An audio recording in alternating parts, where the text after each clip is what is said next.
coincidental. Yeah. All right. Judith Brown-Danis of the Advancement Project.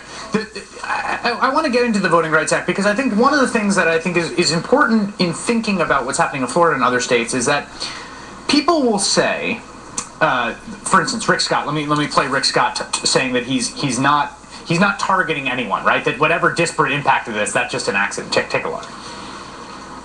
I can't imagine anybody would target anybody. I think what your expectation is that your government makes sure that it does everything it can to have fair elections, that only people that are registered to vote.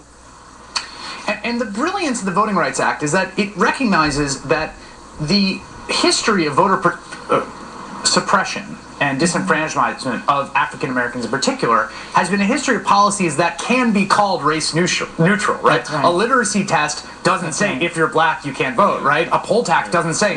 And so it looks at the disparate impact, and I think it's just key to keep hitting that point because you can always defend these policies in racially neutral terms. We're just trying to ensure the integrity.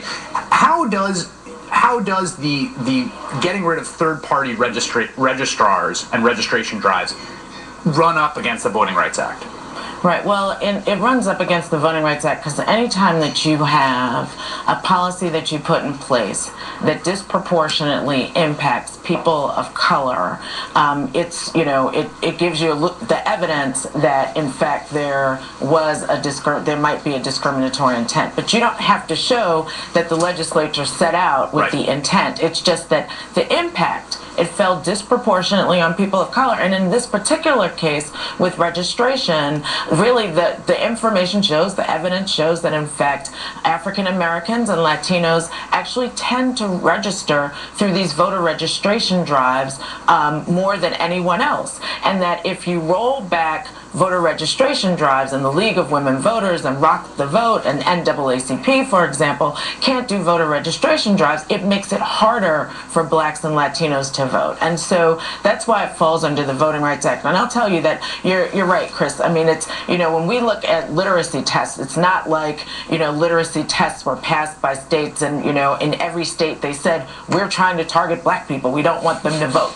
Instead, it was that they just put these laws in the books knowing who it would target, just like voter ID. If you look at voter ID in Wisconsin, where we actually have a voting rights lawsuit, under the Voting Rights Act, we brought that case because 78% of black males between the ages of 18 and 24 do not have state-issued photo ID in Wisconsin. And so it has an impact on blacks and Latinos. And we actually think that legislatures knew this. They knew who they were going to impact in the end of it. But I don't need to care about the intent. As long as I show the impact, that's enough. But taking this a step back, we should be trying to encourage people to vote, not trying to take their rights away.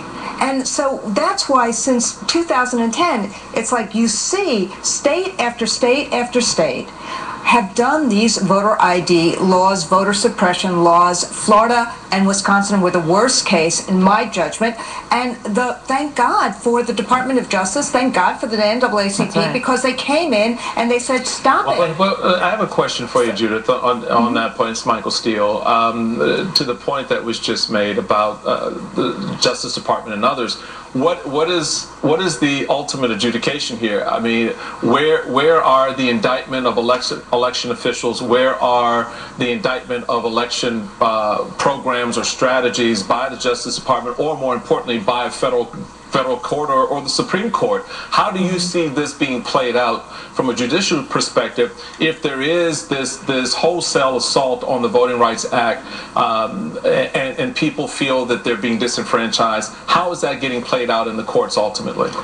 Well, I mean, I think we'll see over the next few months because there are a number of cases pending. So we're involved in cases in Texas. We have a case in Wisconsin, and we have a case in Pennsylvania, which is actually under their state constitution, not the Voting Rights Act. But I mean, it's important that we will see, because this really hasn't played out before. Like the Indiana law that passed was actually under the Constitution. Now we're finally seeing the numbers, and we're seeing what the impact is. so that we're able to bring these Voting Rights Act cases. It's really important that the Department of Justice actually has stepped up, and we're very excited by that. When we actually sent them, Advancement Project, a letter about these Florida purges on May 17th, saying to them, hey, this is happening in Florida. We need you to stand up, because actually they are covered. Florida has several counties that are covered by Section 5 of the Voting Rights Act. And so they have to go before justice to actually get it approved. And so the Department of Justice, just the end of last week, stepped up and said to Florida, in fact, Advancement Project is right. They didn't say that in their letter, but they should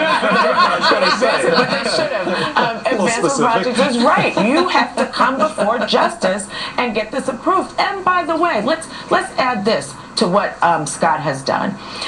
In fact, you can't purge people under the National Voter Registration Act within 90 days of an election. Right. So why the last minute change of the game? Why the last minute purges? I think we know the answer. Yeah, well, DOJ, it's also important, is challenging new voter restrictions also in Texas and South Carolina, which are among the worst in the country. But it's also important to note that Section 5 of the Voting Rights Act, which is what the DOJ used to challenge the Florida law and in other states, that is being challenged by at least 6 different Republican states. There was just an appeals court verdict in Shelby County, Alabama, that upheld Section 5 of the Voting Rights Act, which basically forces states to get approval from the federal government. But this is going to the Supreme Court, and the Supreme Court could very well overturn Section 5, and that could be an absolute catastrophe for voting rights. Section 5 of the Voting Rights Act 1965 creates a special set of procedures in which the Department of Justice and the federal government has to pre-clear any changes to voting laws in the covered states, which are the states and some of the counties of the Oak County. If the Supreme Court, no, they've already hinted that they might do it. If this happened, this would be the Citizens United